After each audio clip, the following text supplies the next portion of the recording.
Aw bisimila ka podcast kan n'o ye kele-kele ye mun bɛna ɲɛfɔli k'aw ye nakɔ sungu masɛnɛ fangama kan.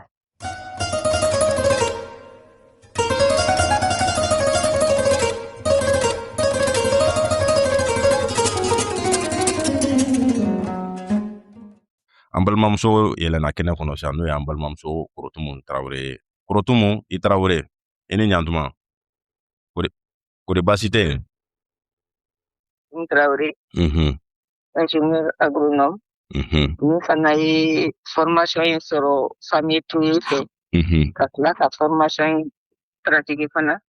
I ye an balimamuso ka kuma lamɛn n'o ye ingénieur Konipo ye fɛn min ye nɔgɔ ladan cogo ye n'o ye an yɛrɛ ka farafin nɔgɔ ye ka nin binw ni kalakalaw ladan fo k'a kɛ nɔgɔ tolilen. Yala ale nɔgɔ nin ale rendement ka bon wa? Baara o baara ni i y'a ta i sɛbɛ la i bɛ rendement ɲɛnama sɔrɔ a la. N'i y'a kɛ bolo kɔfɛ fɛn ye i tɛ nafa de sɔrɔ a la. Siga t'a la. Nafa bɛ baara nin na dɛ. Ka fɔ nafa bɛ baara nin na dɛ. Ni i ye jateminɛ kɛ depuis lawale nin baara in de kɛ o. Mais mɔgɔw cayara. Dugukolow dɔgɔyara. Donc sigiyɔrɔ mana dugukolo min bɛ yen n'a fɔra ko ka mɔgɔw sigiyɔrɔ bɔ mɔgɔ kura minnu bɛ nalen k'olu sigiyɔrɔ bɔ a la ka tila ka sɛnɛkɛyɔrɔ bɔ a la i b'a ye tɔ tɛ to yen nɔ. O mini min fɛnɛ bɛ yen nɔ n'a fɔra ko e ka to ka kudayi mana min tun b'a la depuis an na kuma o mana bɛ tigɛ ka bɔ a la. E ye fɛn dɔ de t'a la i ka sɛnɛ kɔnɔna na n'i m'o segin a ma e hakili bɛ sɔrɔ min na i t'o sɔrɔ dɛ. I t'o sɔrɔ. N'i ye farafin nɔgɔ in kɛ ka ɲa i b'a ye k'a fɔ ko e ka sɔrɔ furu kɔnɔ dɔ bɛ fara a kan. Siga t'a la. E bɛ fɛn minnu sɛnɛ i b'a sanuman sɔrɔ i b'a fɛnw sɔrɔ k'a sɔrɔ bana t'a la.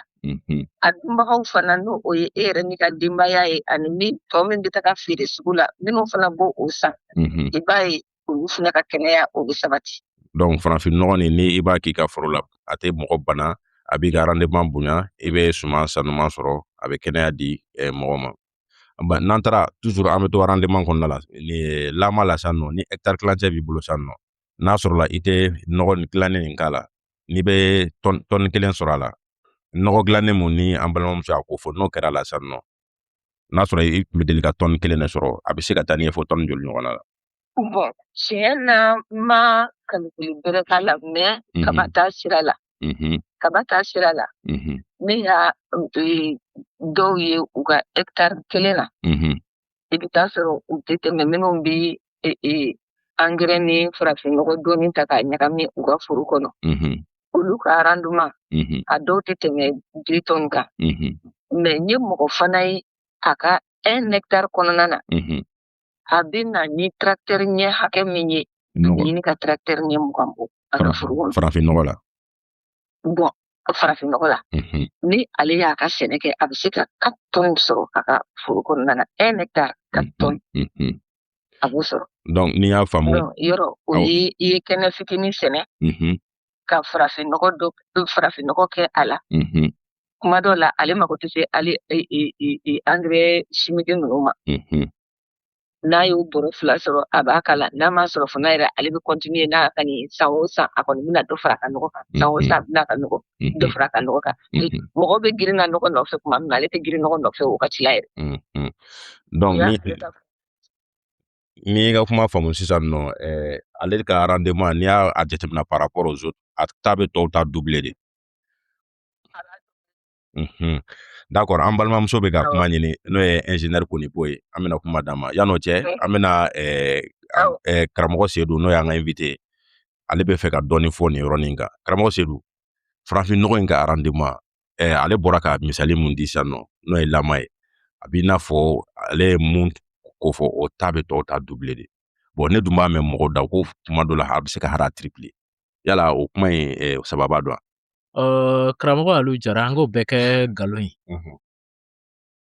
min ye tiɲɛ ye i bɛ engrais min kɛ a la n'i ye farafin nɔgɔ k'a la i b'o ɲɔgɔnna sɔrɔ kɛ i ka dugukolo ma bana a ma tiɲɛ i yɛrɛ ma bana i ma tiɲɛ ne ko o tɛ kun bɔ wa mɔgɔw tɛ min fara a kan Alu n'i ye hectare kelen kaba sɛnɛ ka bɔrɔ 20 sɔrɔ ni engrais ye ni binfagalan ye ni tubabu nɔgɔ sugu bɛɛ ye n'i ye bɔrɔ 20 sɔrɔ n'i ye farafinnɔgɔ kɛ foro la n'i ye bɔrɔ 20 sɔrɔ alu a bɛɛ ye bɔrɔ 20 ye a bɔrɔ bɛɛ ye fa hakɛ kelen ye alu n'i ye balansi gɛrɛ i la min sɛnɛna engrais la k'o da balansi kan mun sɛnɛna farafinnɔgɔ la k'o da balansi kan dɔ ye bɔrɔ engrais kɛra mun na n'o bɔrɔ 20 ye tɔni 1 d'i ma farafinnɔgɔ kɛra min na o bɔrɔ 20 bɛ tɔni 1 ni kilo 100 de d'i ma.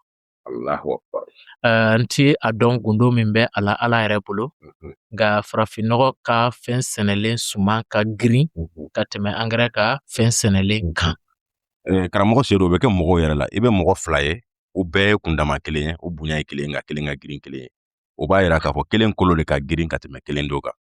Ayiwa i bɛ sɔrɔ kaba fana la farafinnɔgɔ bɛ kolo giriya min di a ma engrais tɛ o ɲɔgɔnna di a ma a tɛ tɔɔrɔ se dugukolo ma a bɛ tɛmɛ dugukolo la nimayali ni a labaloli fɛ dugukolo kɔrɔtɔlen bɛ to suman wɛrɛ kɔnɔli kama k'o fana labalo.